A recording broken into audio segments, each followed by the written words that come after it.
सर्वांच्या घरी गणपती बाप्पांचे आगमन झाले आहे। कुणाच्या घरी 1.5 दिवसाचा, कुणाच्या घरी 3 दिवसाचा, कुणाच्या घरी 5 दिवसाचा, 7 दिवसाचा किंवा 10 दिवसाचा गणपती बाप्पा येत असतो।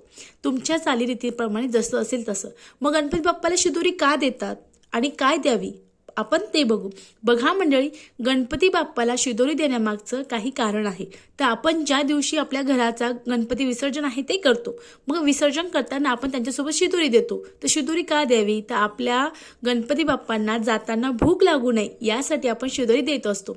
मग शिदोरी काय द्यावी, तर गणपती बाप्पांना ज्या वस्तू अतिशय प्रिय आहेत त्या शिदोरी म्हणून द्याव्यात। जसं मोदक, पुरणाची पोळी, पोहे गणपती बाप्पांना अतिशय प्रिय आहे। त्यासोबत लाडू सुद्धा गणपती बाप्पांना अतिशय प्रिय आहे।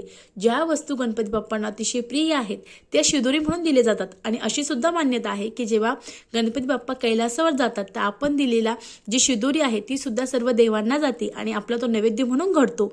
यासाठी अनेक जण न चुकता या दिवशी जी शिदोरी आहे ती गणपती बाप्पांसोबत देत असतात। श्री स्वामी समर्थ। धन्यवाद।